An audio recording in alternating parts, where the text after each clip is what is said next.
Ladies, gentlemen, colleagues, and friends. In 1978, 43 years ago, my aunt, Gillian, started a job at a local factory. She still works there today. For 8 hours a day, every workday, she stood at a packing line under roaring machines. It's never been glamorous work. It's never been comfortable work. It's meant sore hands, sore feet, sore fingers, and unsocial shifts.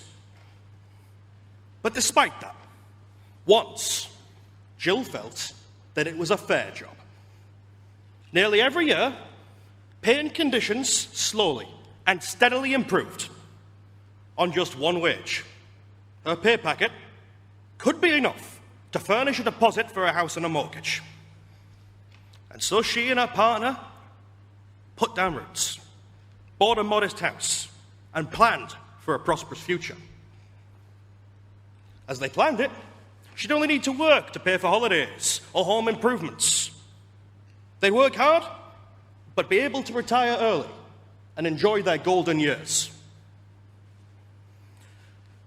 I'm sad to say that wasn't quite how it turned out.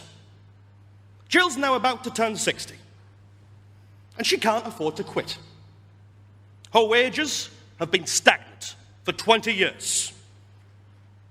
And now she has only them and a widow's pension to barely pay the bills. Her leg is going. She has to pop paracetamol to work and to keep up. Now she can barely sustain 4 days a week. And that's barely enough to sustain her. Because on 32 hours of hard work, she has a take-home pay packet of less than £14,000 a year. Jill's years, her golden years, aren't golden. They're grueling. And this is a woman who paid into the system for all of her life. A woman who asked for nothing from society, who's turned up every day for 4 decades. And now she's forced to break her body with the hope of maybe making the state pension age in 7 odd years. After 40 years of work, how did it come to be like this? Well, it's not because the business is bad. In fact, the factory's doing better than ever before. They made margins of 45% last year. For every £1 in revenue, 45 pence profit. Why hasn't Jill seen that? Because this very growth in profit has come at her expense. It all began with changes in the law. In 1990, closed shop arrangements became illegal. Unions couldn't compel employers to hire union members only. For a while, that didn't really have an effect. But then, throughout the 90s, Imperial Chemical Industries, ICI, went bust. It was the biggest employer in the area. Decades of declining accounts finally forced the inevitable to happen. Or seemingly the inevitable. They had to retire plants, sell off assets, and lay people off. By 2000, once one of the largest chemical complexes in Western Europe was a shell of its former self. Skeleton crews manning it. What left? Bought up by foreign companies that looked to drive costs down disproportionately. And so, as expected, local unemployment skyrocketed. And at Jill's factory, wages stopped going up.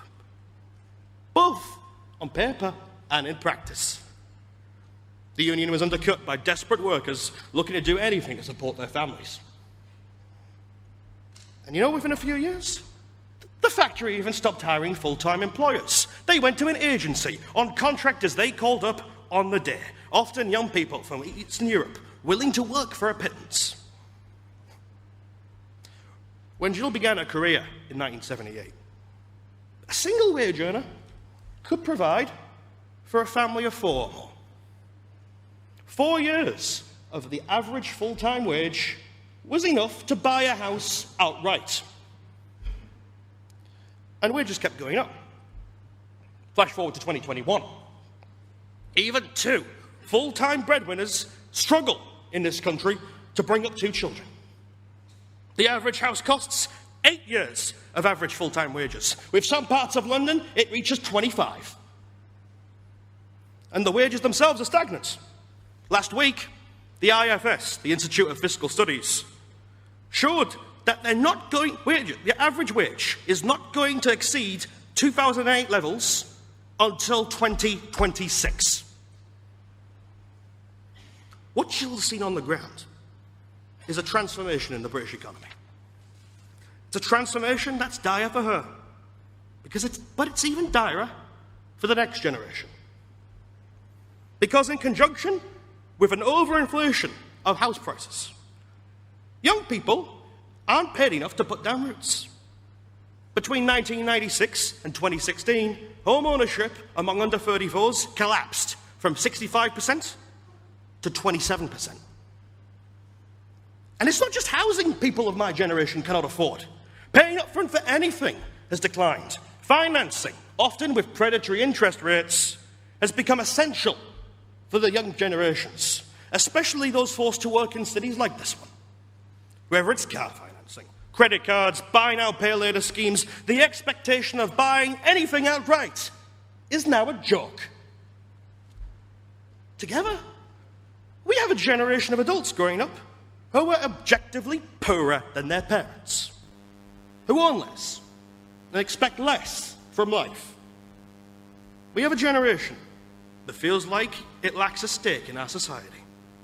And it means every year we come to expect less and grow poorer.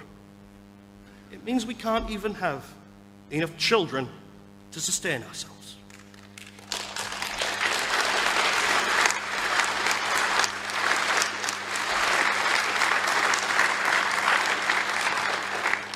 I put it to this conference that any economy that creates such conditions is unsustainable, unjust, and sick.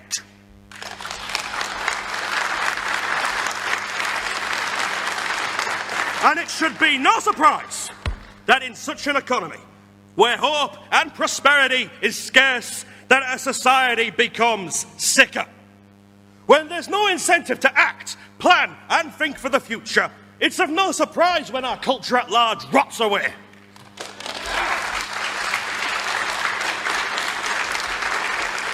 This is what motivated Michael, Taylor, and myself to pen this, The End of Indifference, this party's flagship green paper on economics and industry.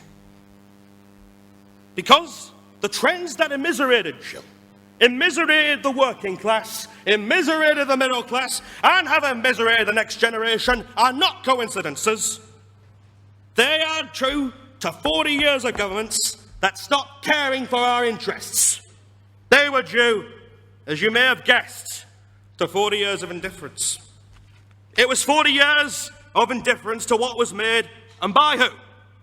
Our elite classes sat back as our industrial base, the labour-intensive industries that provided our steel, our chemicals, our capital goods, and our consumer staples were shipped off abroad to save pennies to the pound, impoverishing vast swathes of this country and wiping out countless jobs. But we were told for decades, our future lies with high-skilled work and the services sector. That was apparently supposed to make it better. But we know those jobs haven't come. We know that in practice the high-skilled services sector means a monotonous job in a call centre. And with even less job security than before. And that's actually worse. Did you know that 37% of British people feel their jobs are meaningless? We've replaced work that provided meaning and purpose and direction and a financial base for families with meaningless busy work, with bureaucracy, with inertia, with vapidity. And our leaders don't care. They were happy to enter into an unholy pact to ship off our industries to countries with horrific working conditions and wages. They were happy, our successive governments, to enter into this unholy pact between Wall Street, the City of London, and the Communist Party of China.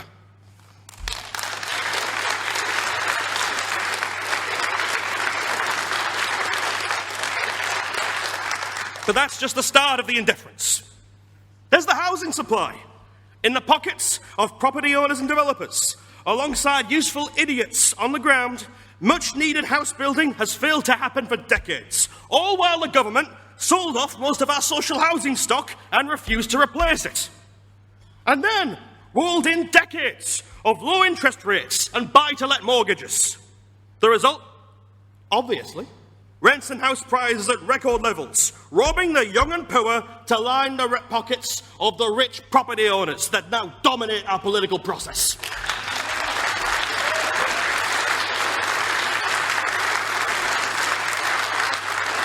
Training our young people is apparently too hard. Because the main parties were fine with targeting 50% of young people going to universities, destroying the credibility of our tertiary education system and creating an overinflation of university degrees to the point where a bachelor's is worth less than a £5 note. But the moment the government are called on to get a few thousand people through emergency HGV training, it's apparently too hard. The borders must open. All these trends, wages, deindustrialisation, migration, housing, are related in a fundamental way. They're heads of the same problem. It's because over the past 40 years, as we establish in this document, Britain's profit model, the means that companies earn their profits, has shifted. And our leaders have done nothing to correct it. In fact, they've accelerated it. Instead, as what should happen in a market economy, companies making their money through growing and improving economic output, through creating new wealth, through laying the groundwork for the prosperity of future generations, the profits of the last 40 years of industry have largely come through beggaring the British people through borrowing and debt. Instead of creating new wealth, new assets, new houses, we've let old assets balloon in value. Instead of creating profit and investing in new plants, machinery and equipment to make us more productive, we've created profit through shipping off existing plants and equipment to places where labour is far cheaper. And in this country, when we must pay some workers domestically to do something here, we've destroyed the bargaining power of workers through countless millions of migrants and ending the ability of our people to organise properly.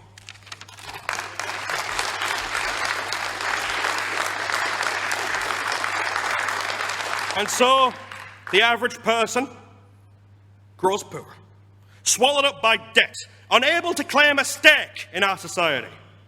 And so we lose faith in our culture, our future, British society with us, childless, with no generations set to carry it on.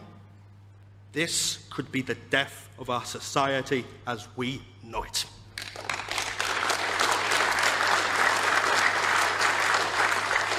And do you know what? I don't even think that's the biggest tragedy. The biggest tragedy is that we're shirking what we could be. Britain, the country of Isaac Newton, Faraday, Brunel, Darwin, Crick. On this island, the Industrial Revolution began. The world, as we know it, was reshaped into a new age of steel and concrete and electricity and fire because of us, because of Britain. And the last 250 years, we have broken all the old laws of history. No more slavery to the elements. No more tuberculosis. No more cycles of famine and dread. That is because of the modern science and technology that wouldn't exist without this country's research institutions.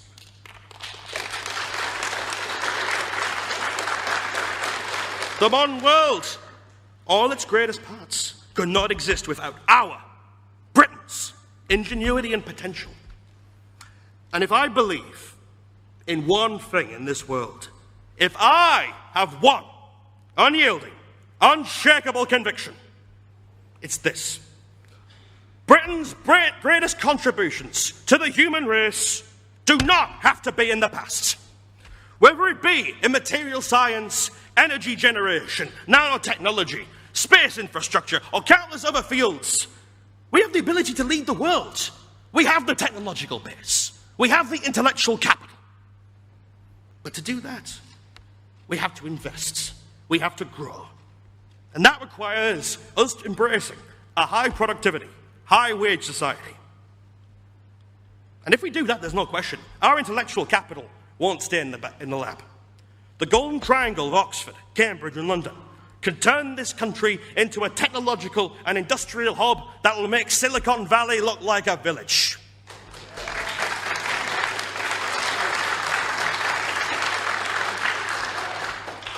But to answer this call, to turn Britain into such a high-wage, high-productivity economy, we must abandon this model of a decline and beggary that we've chosen. We must ensure that the private sector generates its profits from investing in that plant, that equipment, those new ventures, not finding new ways to make consumers borrow and immiserate themselves. We must nurture our own workers and human capital, not find ways to squeeze them through migration and offshoring. And we must bring our industrial base back to Britain and allow spin-outs and cross-pollination across industries to flourish. Ultimately, if we succeed in this challenge, if we take the call, which this party has the intellectual capital to do, Britain will be a nation that will not just help humanity survive, but thrive amid the challenges of the 21st century. We can call time on the edge of indifference and see Britain fulfill its rightful destiny.